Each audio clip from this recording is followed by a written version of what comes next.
नमस्कार साथीहरू, आज म नेपाल ग्याजेटबाट तपाईलाई नेपालमा न्यूली लन्च भएको CG Blaze Pro जुन चाहिँ अहिले नेपालमा लेटेस्ट लन्च भएको छ CG कम्पनीबाट।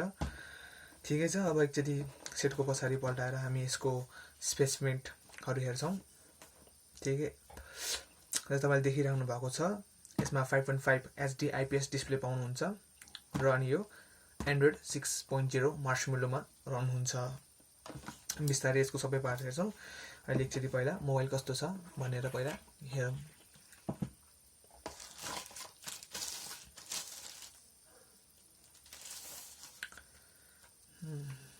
जस्तो तपाईले मोबाइल देख्नु भइसकेको छ।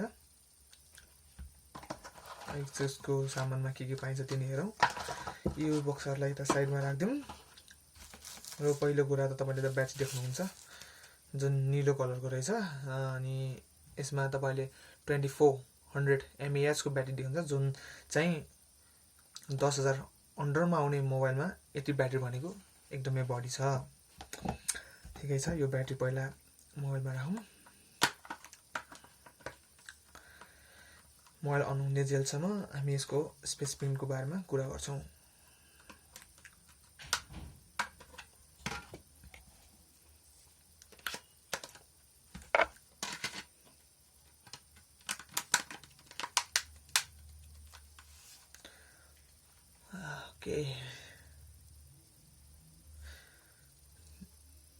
CG Chaudhary group.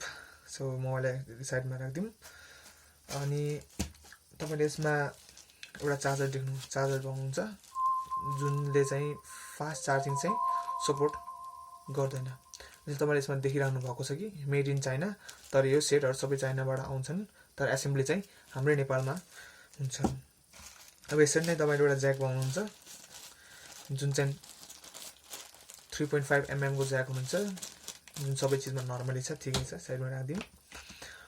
अनि एउटा डाटा केबल पाउँछ तपाईहरुले, जुन चाहिँ डाटा केबल प्राइस अनुसार चाहिँ डाटा केबलको क्वालिटी, बिल्ट-इन क्वालिटीहरु राम्रो छ भन्नुपर्छ। अनि अर्को नयाँ कुरा CG के निकालेको छ भने अब तपाईले यसमा एउटा good build quality back case free पाउनुहुन्छ जुन चाहिँ रबर बिल्ड हो। जसले देख्नुहुन्छ मैले यसलाई मजाले बेन्ड गर्न सकिरहेको छु, जुन कुरा साइजमा ठीक पनि छ, जुनले तपाईको मोबाइल खसे पनि प्रोटेक्ट पनि गर्छ। ठिकै छ, म सबै साइडलाई साइडमा लगाएर अहिले हामी मोबाइल तर्फ लागौं। सबभन्दा पहिला हामी मोबाइलको डिजाइनको कुरा गरौँ। मोबाइलको डिजाइनको कुरा गर्नु पर्दा यो मोबाइल आइफोनको ब्याक केस जस्तो बनाएको छ, जुन तपाईले हेर्न सक्नुहुन्छ। यो दुई लाइन सबै आइफोनको छ। अनि अहिले लेटेस्ट जुन मोबाइल नेपालमा आएको छ जुन चाहिँ Oppo F1 सेल्फी एक्सपर्ट भनेको छ, उसको ब्याकहरु पनि यस्तै छ। ठिकै छ, जसले तपाईले देखिराख्नु भएको छ यो Blaze Pro मा तपाईले 13 मेगापिक्सलको रियर क्यामेरा शूटर पाउनुहुन्छ अनि फ्रन्टको 5 मेगापिक्सल शूटर। ठिकै छ, क्यामेरा क्वालिटी हामी एकैछिनमा हेर्छौं। अनि अब हामीले बिल्ट-इन क्वालिटी हेर्दा जुन चाहिँ स्पिकर पछाडी हुनुपर्नेमा यसपालि चाहिँ हाम्रो डाउन साइडमा छ, जुनले तपाईलाई भिडियो हेर्दा या गेमिङ खेल्दा बेटर एक्सपिरियन्स दिनेछ। यता आउँदा होम बटन, पावर बटन एकदम राम्रो काम गर्छ, जस्तो बिल्ट-इन क्वालिटी चाहिँ 10,000 अन्डरमा आउने एकदम राम्रो रहेछ। यसरी हेर्दा हामीले ज्याक यता छ अनि चार्जिङ पोर्ट यता छ। यो ब्याक की रहेछ, यो होम अनि यो मल्टिटास्किङ की। फर्स्ट अफ अल यो कुन मोबाइलमा अब बक्समा चाहिँ मार्समेलो छ। अब हामी पनि सेटिङमा गएर यसको स्पेसिफिकेसन हेर्छौं। देख्न सक्नुहुन्छ यो अहिले साँच्चै नै मार्समेलोमा रन हुने रहेछ।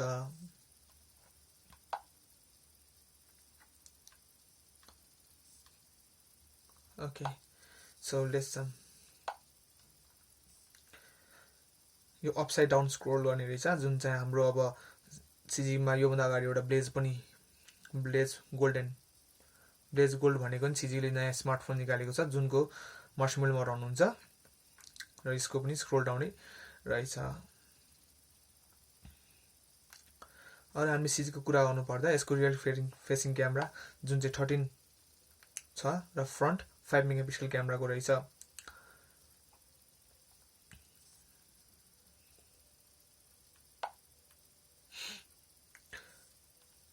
जब यसको कुरा ऱ्यामको कुरा गर्नुपर्छ, यसको 1 GB ऱ्याम छ र तपाईँले यसमा 8 GB को इन्टरनल मेमोरी पाउनुहुन्छ। र यसमा नयाँ फ्युचर के हो भने तपाईँले यसमा 8 GB मा तपाईँले 4.5 समथिङ GB को स्पेस फ्री देख्नुहुन्छ। अनि अर्को यसमा तपाईँले यसमा नयाँ सेटिङ जुन चाहिँ अहिले गेस्चर सेन्सर र स्मार्ट वेकअप भनेको पनि रहेछ। एकचोटि ट्राई गरौँ। Double click to smart wake up, draw to unlock. Okay, so I thought मैले सोचेको थिएँ त draw C to wake up. Okay,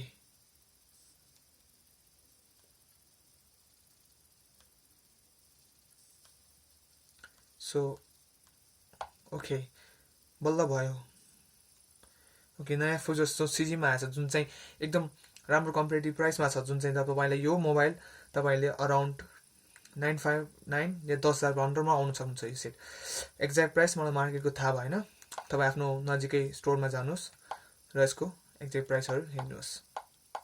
जुन तपाईँ सेन्सर दिएको छ स्मार्ट वेकअप, अब एकदम राम्रो छ जेन्सर सेन्सर। ओके, सो यसमा नयाँ कुरा कुनै छैन। यो जुन चाहिँ अब मोटो एक्स, तपाईँले मोटो एक्स समथिङ मोटोमा नि पाउनुहुन्छ।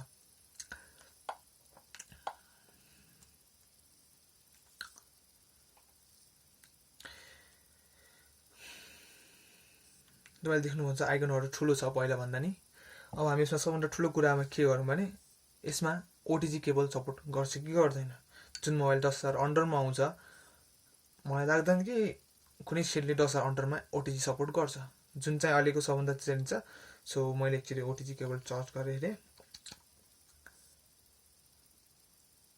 सो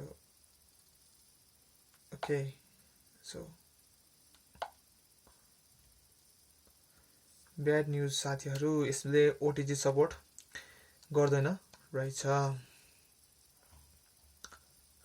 ओटिजी सपोर्ट गर्दैन रहेछ। ओके, ठिकै छ। अब यसपछि हामी एकचोटि क्यामेरा भ्यूमा जाउँ। जुन चाहिँ क्यामेराको सिटिङहरू हुन्छ, यसको मेगापिक्सल हेरौँ कतिको राम्रो सुटिङ जो तपाईँ देख्नु भइरहेको हुन्छ। क्यामेरा क्वालिटी अन्डर 10 बज्यो भनेको एकदम राम्रो रहेछ। ओके, सो क्यामेरा क्वालिटी 10,000मा राम्रो आउने रहेछ। जो तपाईँले देख्नुहुन्छ सार्पनेस एकदमै राम्रो रहेछ। 10,000 कममा आउने बजेटको जुन चाहिँ क्यामेरा छ, जुन चाहिँ एकदम राम्रो छ। अब यसैले एचडिआर मोड अन गरौँ, जुनले साँच्चीकै एचडिआर सपोर्ट गर्छ कि गर्दैन यो अहिले थाहा हुन्छ हामीले। तो साथीहरू, एचडिआर लिँदा पछाडिको फ्ल्यास नआउने रहेछ। सो अब देख्नु भइसकेको हुन्छ फ्ल्यास आउँदा र एचडिआर मोड अन गर्दा कतिको डिफ्रेन्स पाइन्छ हाम्रो मोबाइलमा। ओके, त्यसपछि अब हामी फ्रन्ट क्यामेरा एकचोटि हेरौँ फ्रन्ट क्यामेरा कतिको राम्रो आउँछ।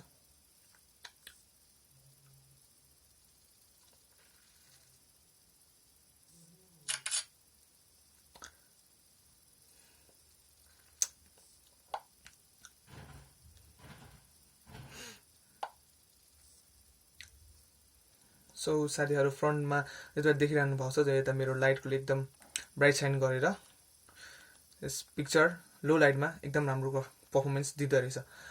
अब तपाईँले सोचिराख्नु भएको होला, म आफ्नो एउटा रिभ्यू राखिदिन्छु यसमा। जुन क्यामेराले लो लाइटमा यति राम्रो डिसेन्ट राम्रो फोटो खिच्न सक्छ, जुन चाहिँले डेलेमा नि राम्रोसँग खिच्न सकिन्छ।